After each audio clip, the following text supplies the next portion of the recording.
একই অভিযোগটা আপনার বিরুদ্ধে করে তৃণমূল কংগ্রেস নন্দীগ্রামে নির্বাচন নিয়ে একই অভিযোগ আপনার বিরুদ্ধে করেন যে ক্যামেরা বন্ধ করে দিয়ে লাইট বন্ধ করে আমি বন্ধ করবো করতে তৃণমূলের অভিযোগ ক্যামেরা তো আইপ্যাকের হাতে থাকে নির্বাচনে গণনার দিন একই অভিযোগ করে দিন তৃণমূল কংগ্রেস নন্দীগ্রাম কবে অভিযোগ করেছিল তৃণমূল রোজই করে একই এখনো করে আপনার বিরুদ্ধে যে নন্দীগ্রামে ভোটে হারলো কেন লোকসভা ভোটে 8,200 ভোটে অভিজিৎ গাঙ্গুলি এগোলো কেন কতবার হারাবো 21-এ হারিয়েছি 23-এ হারিয়েছি 24-এ হারিয়েছি 21টা সমবায়ের ভোট হয়েছে 17টাতে জিতেছি আবার হারাবো এটা তো শুধু নন্দীগ্রাম নয় ভবানীপুরে হারাবো উনাকে বলবো মেটিয়াপুরি পালাবেন না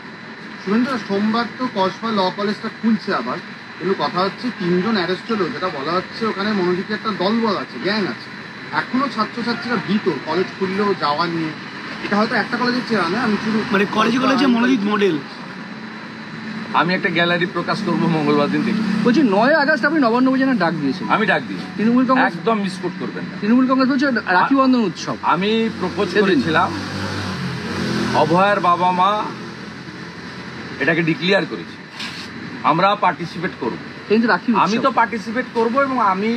অর্গানাইজ করব যাতে হাজার হাজার লোক আসে বলছি সেদিন তো রাখি আমি ধর্মতলা থেকে হাঁটা শুরু করব ওনার বাবা মাকে সাথে নিয়ে ওনাদের কত জল কামান টিয়ার গ্যাস আছে সেদিন দেখবো তৃণমূল বলছে রাখি বন্ধন উৎসবের দিন এইসব আপনি এই প্রোগ্রাম করছেন রাখি বন্ধন উৎসব 9 আগস্ট সেদিন এই করা মানে তো বন্ধন উৎসব সকালবেলা হয়ে যাবে ওনারা তো মদ খান 12টার পরে ঘুম থেকে উঠে আমরা ভোরে 5:30টায় উঠালো রাখি বন্ধন 7টার মধ্যে হয়ে যাবে আর নবান্ন অভিযান বেলা 12টার পরে হবে হাতে বোনের কাছ থেকে দিদির কাছ থেকে রাখি নিয়ে আরেকটা বোনের বিচার চাইতে মমতার পদত্যাগ চাইতে ওর বাবা মাকে সাথে নিয়ে আমি আগাবো পারলে আটকান আমি বলে গেলাম সিপি মনোজ বার্মাকে রানী রাসমণি রোডে জমায়েত হব উনার পিতৃদেব মাতৃদেব কালকে বলেছেন আমরা থাকবো আমি সঙ্গে থাকবো এইখান থেকে বড় মিছিল যাবে হাতরাগাছি থেকে আরো একটা বড় মিছিল আসবে দুটো আপাতত ঠিক করা আছে আরেকটা চেষ্টা করছি হাওড়া স্টেশন থেকে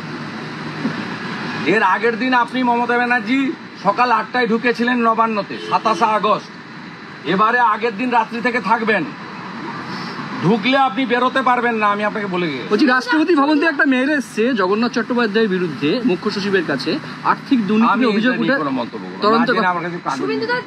অশোক দেব তৃণমূল বিধায়ক এবং তার সঙ্গে সঙ্গে ভাইস প্রিন্সিপাল এই যে মনোজিৎ মিশ্র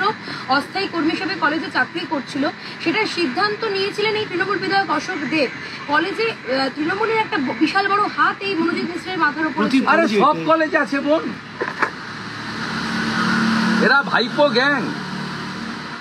অশোকদেব কি করবে অশোকদেবকে এগুলো করতেই হবে নইলে বজবজে ওকে তাড়িয়ে দিবে দীপক হালদারের অবস্থা কি করেছে জানেন না দুলাল দাস কি ভালো আছে নাকি মহেশতলা জীবনবাবু সোনারপুর কি বলে গেল মারা যাওয়ার আগে এদের হাতে কোনো ভদ্রলোক সেফ নয় যারা টাকা তুলে দিতে পারবে চিটিংবাজি করবে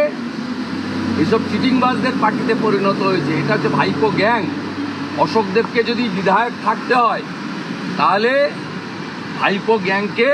চোখ বন্ধ করে সমর্থন করতে হবে অশোকদেবের অধঃপতনটাই আমাদের কাছে খারাপ লাগে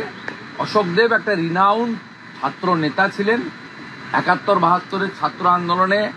প্রিয়দাস মুন্সী সুব্রত মুখার্জির সবচেয়ে দক্ষিণহস্ত ছিলেন এবং তার নিজের জীবনযাপন অত্যন্ত একটা সময় খুব সাধারণ এবং সরল ছিল এখন যুগের তালের সঙ্গে তাল মিলিয়ে উনি পরিবর্তন হয়েছে আমি ভাইপো গ্যাংয়ে নাম লিখাতে পারিনি তাই আমাকে 2020 সালে বিজেপিতে যেতে হয়েছে বিজেপি আমাকে নিয়েছে বলে গেছি এবং নাগরিক হিসেবে গেছি সব পদ ছেড়ে গেছি আমি মঙ্গলবার দিন আপনাদেরকে একটা গ্যালারি দেব 50 জনের যারা টপ লিডার ভাইপো গ্যাংয়ে 50 জনের একটা গ্যালারি দেব এবং আপনারা চাইলে আমি এটা 1000 জনেরও দিতে পারি কিন্তু আমি